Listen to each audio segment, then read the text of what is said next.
nous a briqué beaucoup plus. L'intérêt général, il y a beaucoup plus. Puis on peut ça qui va monter, on peut ça qui va voir. Et la journée, il y a prestation de serment, il y a juge Obazaki nommé par le président de la République, chef de l'État, dans la Cour constitutionnelle. D'où motif, il y a présence de Bisso na Bisikao Lelo.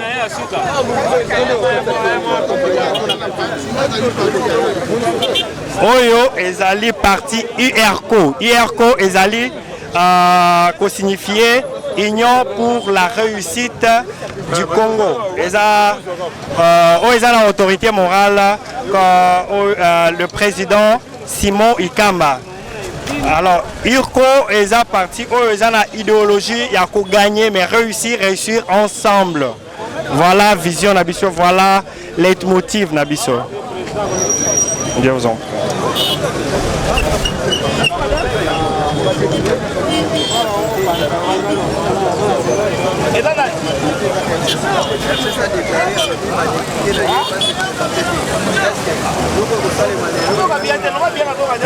On a ça par rapport il y a loi Ning. Il n'y a aucune loi pour le juge constitutionnel prêter serment à Bango. Il faut majorité non, nulle part. Effectivement.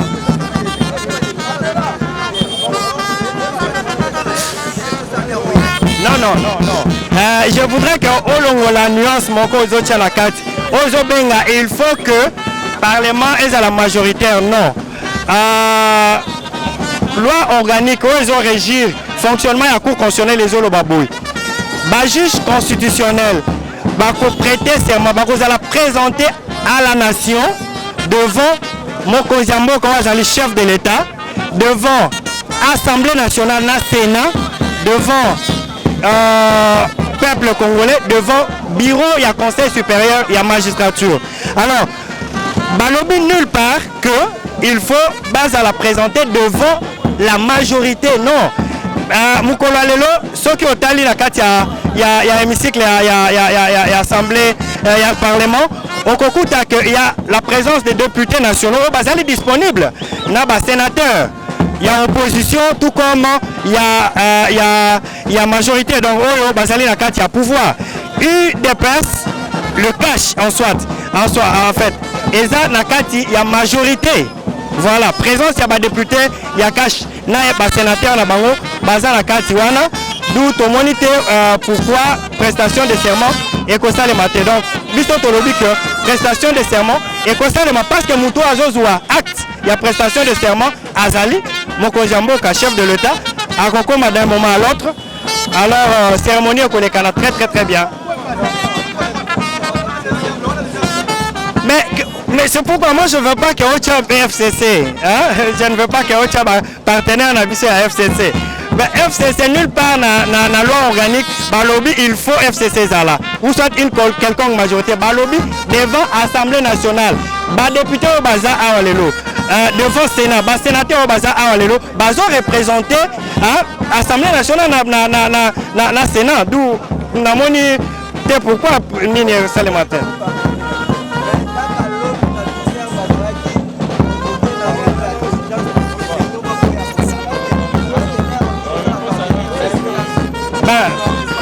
Vous voyez, ceux qui n'ont pas bien, depuis un certain temps, tous ont constaté une forme de mauvaise foi de la part de partenaires qui sont censés diriger la banque pour mettre l'intérêt supérieur à la nation Liboso.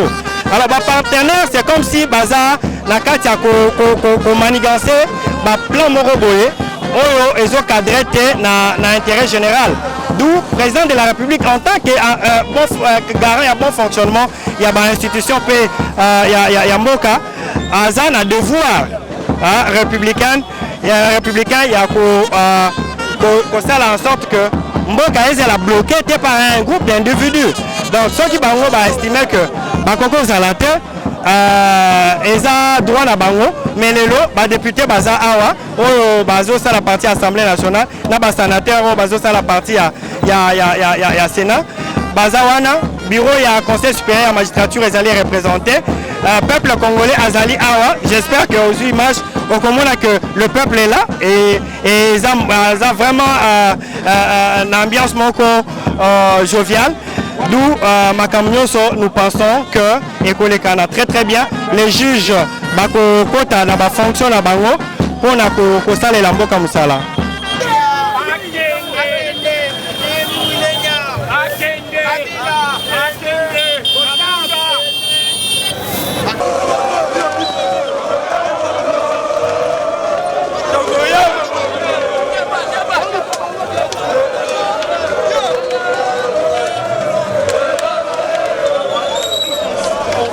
Tout le monde a parlé du peuple, mais on a possible vraiment pénétrer la bino, la génération Félix Antoine Tshisekedi, exact tout le monde bino boso komba. Na ba kombo la maboko to nyito ba kombo la ono bini message nini boso pesa biso. Message ya kombo eza pona ko kombo la biloko nyonso ya mabe. Oyo ezalaka na régime passé. Fatia ye pona kobongisa. Justice ezala ya sembo. Bana mboka bali ya malamu misala ezala mais bandoki bazo continuer ko bloquer yango ne biso to simbi kombo pona ko benga na milimu nyonso ya mabe tozo sokola yango biso toza pona ko soutenir vision ya chef de l'état na makambo etali justice sociale na nyonso biso toza pona ko soutenir vision ya chef de l'état. Mais kaka lobby les après-midi toka ki bandeko FCC basala ki réunion moko en urgence pona koloba ke lelo ba ya ko se représenter te na palais du peuple. Message wana ko lobani. Bon, eza volonté na bango toza na démocratie. Balinga te mais prestation de serment eza président Moutazo Zwango. Eza bango ba député te ni ba sénateur te. Président nazo recevoir prestation de serment.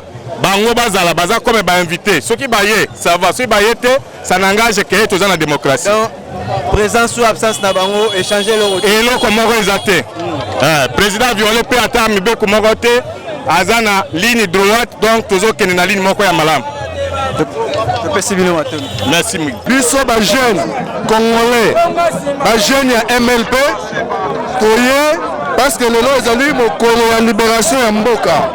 Oui, que justice ne tombe la ramboka.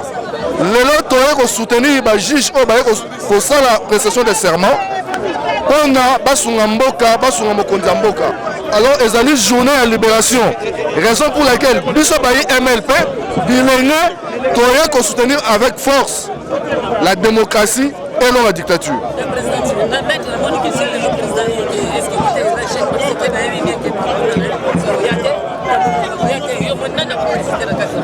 Président Félix Antoine Tshisekedi Tshilombo azali émanation ya peuple. Biso peuple to sengi na ye.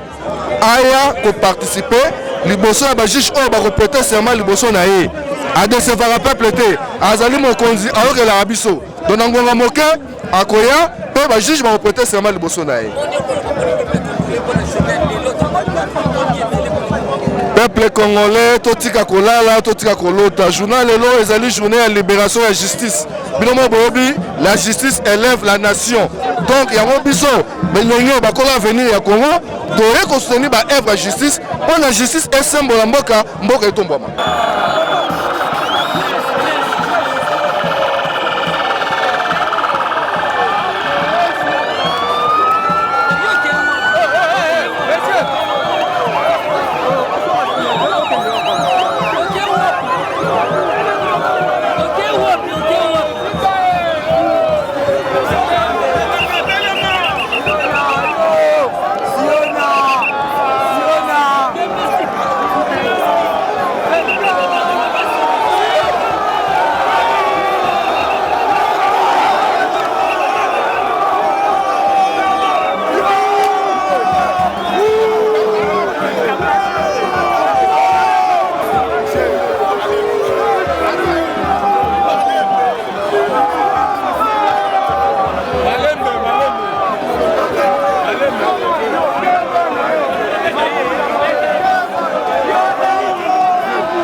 Mais c'est pour vous dire que quand nous faisons dans le Baki, il n'y a pas le mariage entre la dictature et la démocratie.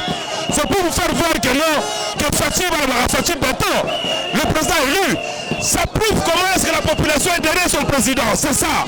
Aujourd'hui, la population est derrière son président. Ça prouve que la population a confiance en Fatih. Bato a gagné le rôle à Fatih. Et que Baboy Pouzo s'est mis ça la main. Donc, nous sommes tous qui vont au Parlement. Et nous sommes encore souverains primaires. Nous devons bien être possession de Salama, n'est-ce pas, président de la République. C'est le président de la République, Moutou, à Salama Kendo, va justement la nommer. Et sans lui, il n'y a rien. Au moment où nous parlons maintenant, la question c'est que non, la population est derrière Fatih. La population est derrière Fatih, c'est plus simple.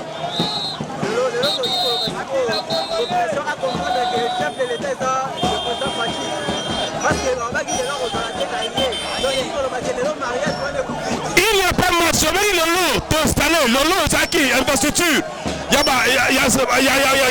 a quoi constitutionnel, le bilan de dessous du Parlement. De la Bakaro déjà. De la Bakaro, le Parlement est dessous, restez nous défendus.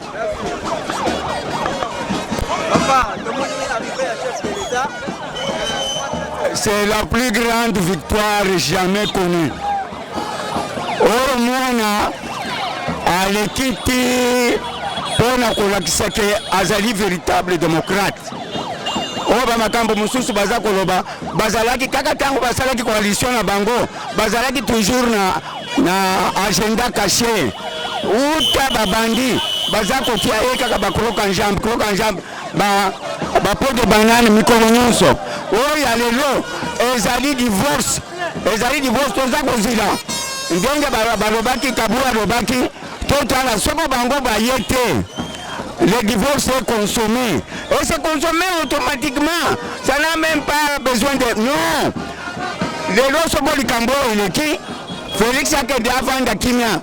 Ce que tu remarques, l'absence wana. L'obia salaka ordonnance, il y a qu'on supprimer, qu'on dissoudre l'Assemblée. Et l'autre moko koyate. Oyo koya biso la peuple tozali. Tokotika ata mukete bato basagari mingi na biso.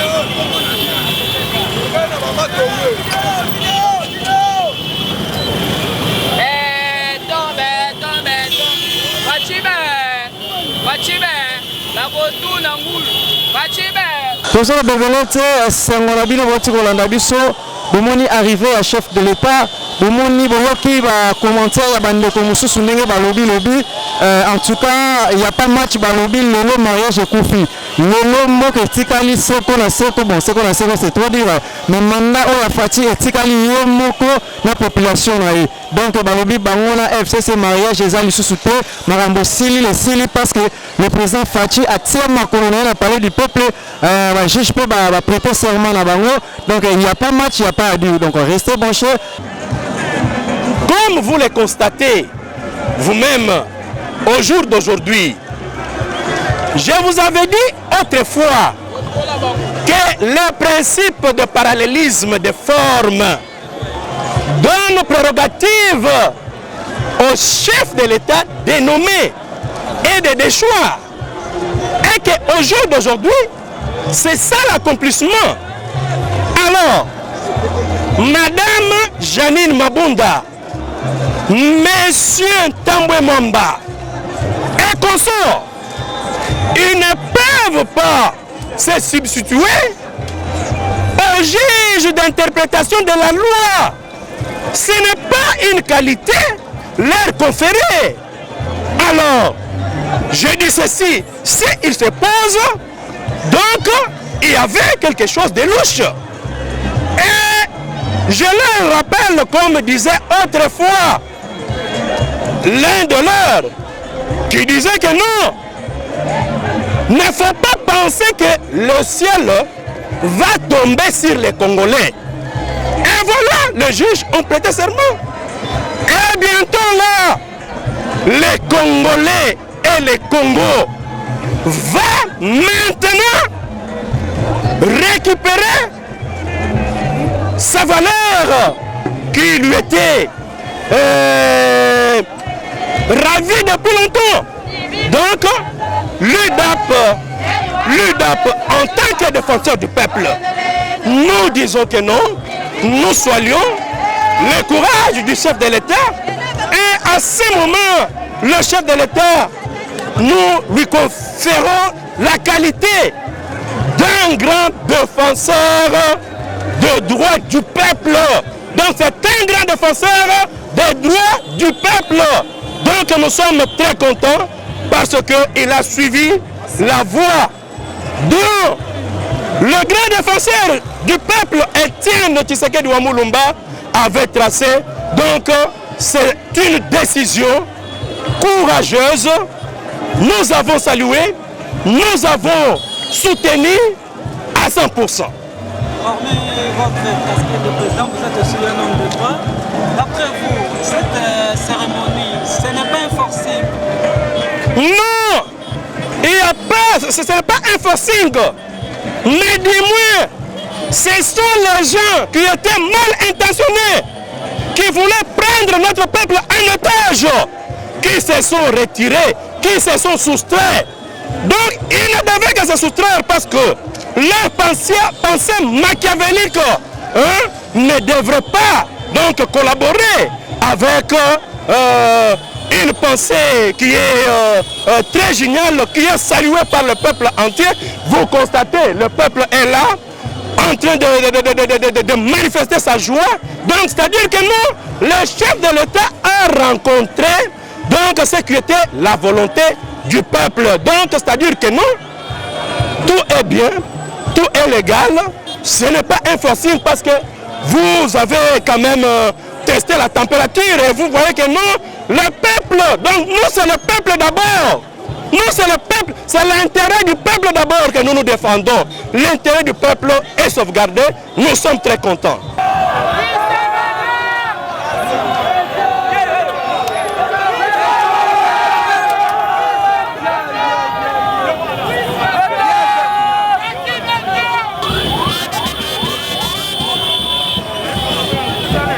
Oui, merci. C'est pour nous une grande joie, l'URCO, de participer à cette grande cérémonie de prestation de serment de 3 juges nommés au niveau de la Cour constitutionnelle. Et une joie, pourquoi? Parce qu'aujourd'hui, nous voyons que la justice est déjà vers une nouvelle voie. C'est-à-dire quoi? Nous sommes devant une justice qui est aujourd'hui indépendante, une justice qui n'a pas un poids, une justice qui ne n'est pas pour un classe sociale, non. Nous avons voulu un état de droit. Aujourd'hui, un état de droit est là. Et cet état de droit ne peut être qu'en pratique avec des animateurs qui sont de bonne foi. Et aujourd'hui, le président de la République a acté la prestation de serment de 3 juges. Nous félicitons ces 3 juges. Nous félicitons également la dame qui est parmi les juges, c'est-à-dire la parité est aujourd'hui en marche avec le président Félix. Nous avons voulu que cela puisse se réaliser et nous avons vu qu'aujourd'hui la prestation de serment des juges a bel et bien eu lieu. À ceux qui rêvent encore, vous devez savoir que le Congo d'hier n'est pas le Congo d'aujourd'hui. Nous devons tous être derrière le président Félix Antoine Tshisekedi Tshilombo qui a en lui de nouvelles visions, qui veut changer des choses en RDC. Aujourd'hui, l'état de droit, nous avons voulu l'état de droit. L'état de droit est là. Nous avons pleuré les juges au niveau de la Cour constitutionnelle. Les juges sont là. Accompagnons ces juges jusqu'aux élections, jusqu'au bon moment. Nous savons que ces juges ne seront impartials, c'est-à-dire ne sont pas les juges de l'IDPS, encore moins les juges de l'IRCO. Ils sont les juges de tous les Congolais. Ils ne sont pas par parti pris. Il n'y a aucune incidence, encore moins aucune conséquence juridique sur l'absence des présidents de la chambre verticale et de la chambre horizontale. Tenez, la loi est claire. Les juges de la Cour constitutionnelle prêtent serment devant le président de la République, devant la nation. On ne parle pas des bureaux de l'Assemblée nationale ou du Sénat. On parle du président de la République. On parle de la nation. Ils sont présentés à la nation. Les députés, les sénateurs, ce sont les élus du peuple. En cette matière, la loi n'a pas défini plutôt le quorum. On ne précise pas qu'il faut autant de députés, autant de sénateurs pour que cette prestation de serment soit valable. On dit tout simplement qu'ils doivent prêter serment devant le président de la République et ils doivent être représentés à la nation. Même un seul député, puisqu'il est député national, il représente la nation tout entière. Même si c'est juge constitutionnel avait prêté serment devant un seul député national et que le président de la République a pris acte, ce député national-là représenterait la nation tout entière. Il n'y a pas d'amalgame. Ces juges ont prêté bel et bien serment. C'est au président de la République que revenait la responsabilité de prendre acte. Le président a pris acte de la prestation de serment de ces juges. C'est fini. Ils doivent commencer à travailler. C'est fini. Il n'y a pas de polémique à faire. Le magistrat suprême a pris acte de la prestation de serment de ce juge. C'est fini, il n'y a plus de débat. Les 2 autres juges qui voulaient se lancer dans un débat politique, alors qu'ils sont en politique, ils doivent assumer leurs actes puisqu'ils sont à dater d'aujourd'hui devenus chômeurs. Pardon, la